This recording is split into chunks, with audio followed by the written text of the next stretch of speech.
Oh, you, Tom. Hey, Tom. Tom. Oh, what's going on, you, Tom? Come on, give me a. Hey, howdy. Welcome back to the Last Chance Ranch. It's Cowboy Rob again. How's your day? No, seriously, how's it going? Let me know, like maybe down in the comments, I guess. Not fishing for them or anything, I just genuinely hope that you're having a blessed one so far. If you are, great. Keep it up, partner. It's a wonderful day over here, and I'm so happy to share it with you all as I finish off the final touches on this hoop structure thing. As you saw, we have turkeys now. And with all these birds running around now, it was high time we got this project wrapped up so we can utilize the space. So thanks for stopping in and joining me for the next 10 minutes or so. Anyways, it's time to get to work. First I cleaned up all the loose rocks in the run's shaded extension just so that our birds weren't uncomfortable in walking on the rocks, and then I set out to gather some more rocks. We're going to need so many stones for what I have planned. The area that we're working in is extremely rocky. I think I emphasized that in the first video, but directly what's underneath all of that desert sand that you see is pretty much just all rocks. This area is jam-packed with an assortment of metamorphic, igneous, and even sedimentary rock. Most of what I come across is the hard, dense stone pushed up from deep beneath the surface of the earth, but a lot of the other stuff is of the softer variety, made of like sand and stuff. As you'll see, a number of these rocks are just massive, and pulling them out of the ground is actually really satisfying. There's also a ton of pretty minerals all over the place, like quartz and jasper that I'm collecting for future projects. You know, funny story, talking about cleaning up the rocks for the birds' feet. One time I was traveling out with an old cowboy, and we happened to pick up a pair of free ducks. At the time, we were living rather nomadically and spending every night and day out in the middle of the bare desert. Now, I had an excellent time fostering these two ducks. It wouldn't even be the first time that I've raised a duck. Miss you, Nana. Anyways, it was pretty funny to see them waddling around on their webbed feet in an environment that was completely foreign to them. I felt kind of bad for their waddlers, but they seemed to enjoy their time out there with us.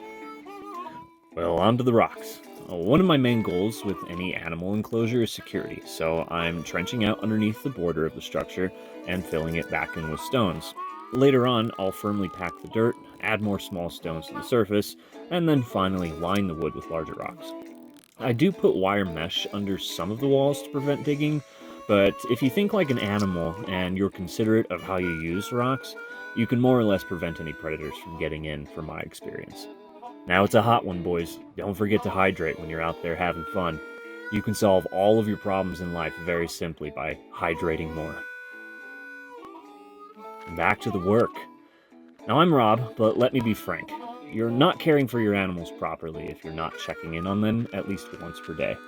This, at the minimum, gives you the chance to notice if there's any evidence of wild animals coming around. And to, like feed them and stuff.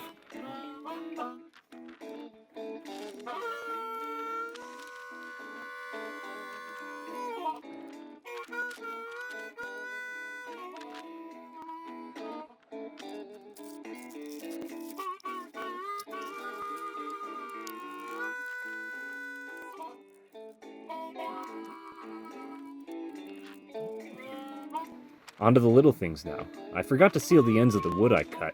Wait! Hold on. If you've not seen this brand before, that's chock full of nuts right there. You've got to try some of that coffee if you haven't before.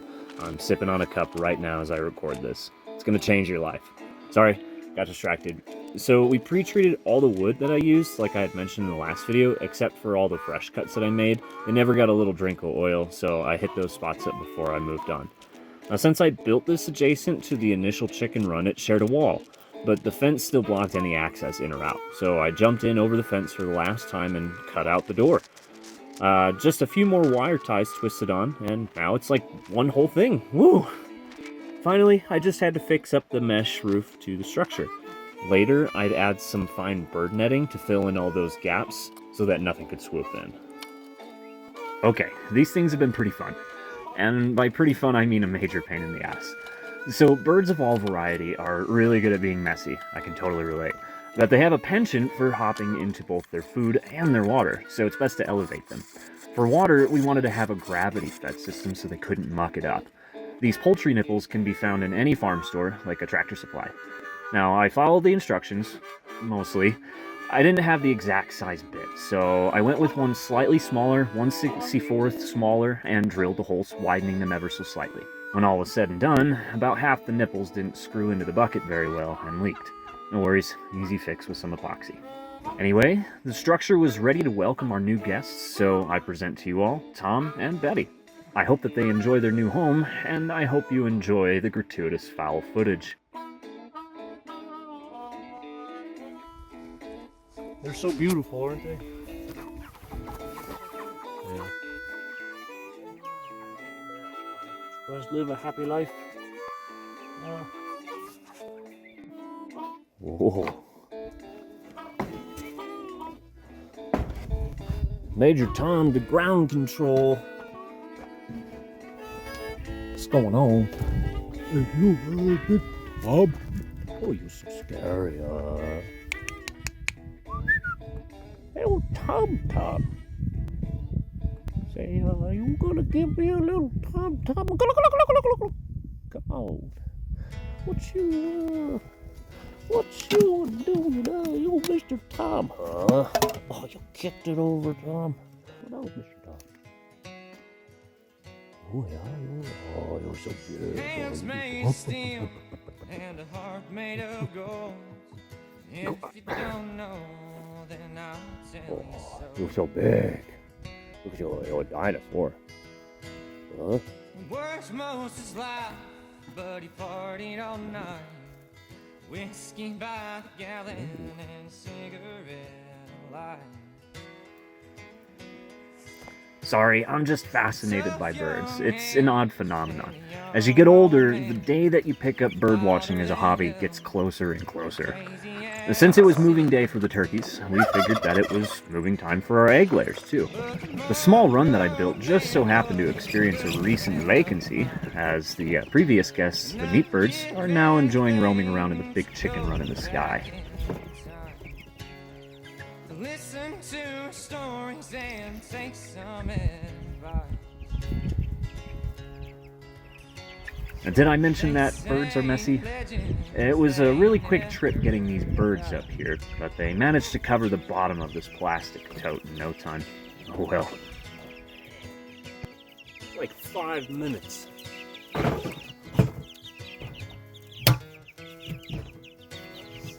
See the state of this thing.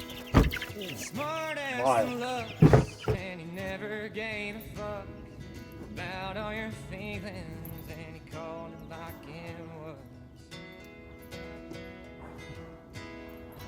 Good friend of mine. And I'll never Now it was time that I strung up the watering system for them after I waited for the epoxy to dry.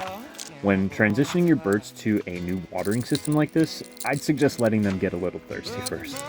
They simply won't use the nipple feeders if they have another option available, so it's imperative that you remove their existing water source beforehand. I'd take it away from them an hour or so before trying to show them how to get water from the new source. This will help incentivize them, so to speak. They say the legend. We call them bird brains for a reason, and they really won't figure out the nipples on their own, but it's easy enough to show one or two how to get the water, and the rest will follow. Oh, hi.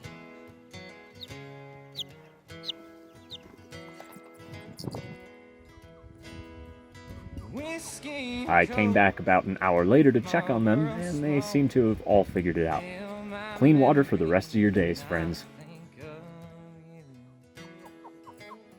We've satisfied the birds' needs, but I also wanted to satisfy a want. Chickens naturally roost as a defense mechanism, among other things, like their social ladder. It gives them a better view of their surroundings, thus reducing stress, and allows them to do the whole pecking order thing. There's tons of pine trees out here on this land, so I gathered up some decent-sized clippings and slapped together a roosting bar for the egg layers. We totally meant to just get female birds, but I think this one's a rooster. He's top bird in this pen, so I let him try out the roost. He'll like it eventually. KK, water bucket time for the turkeys too. Can I just point out really quick how handsome Tom is? He's a really good looking turkey, very regal. He's like the quintessential Thanksgiving Day turkey. Don't worry though, I won't eat him. I'll be totally honest here, I was a little worried about how much weight that center beam could take, but I went ahead and dumped that water in anyways once the bucket was secured. I've said before that I'm no builder, and wood scares me just a little because I'm unfamiliar with their stress capabilities. It was okay, it held well enough. It was finally time to take this wood block off. We kind of ran out of latches. There was a total of 1 on the property for the last couple of months, so I just slapped on a piece of scrap wood and turned it to lock the door. But now we have some new and proper ones ready to install, and they look nice too. So I screwed those on and voila! The door is officially complete.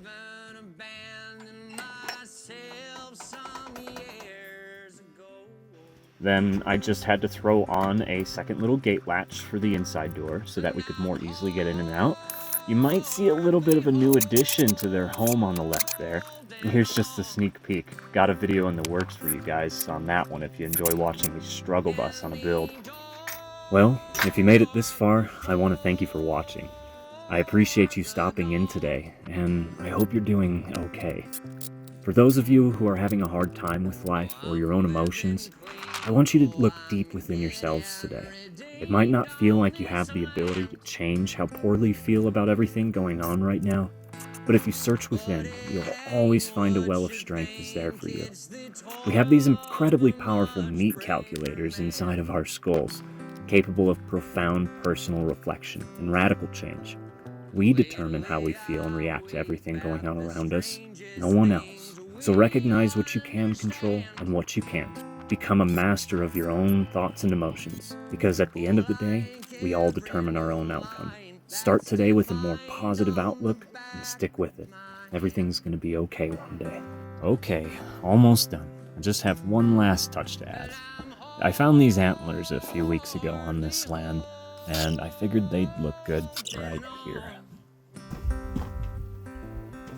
Alright, well, here we are again. That's that. This thing's in a state where I kind of am happy with it at the moment. I'm ready to kind of expand this run quite a bit further. I want about like 40 by 40 feet.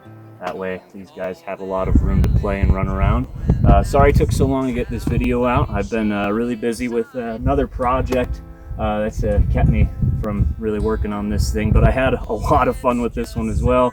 So I'm gonna keep making these. Expect some more videos on at least that project over there and our garden stuff going on. All right, well, I'll see you guys next time. Thanks a bunch. I'm thinking tonight of my entire life as a whole. Oh, and what it might mean if I ever get back in control.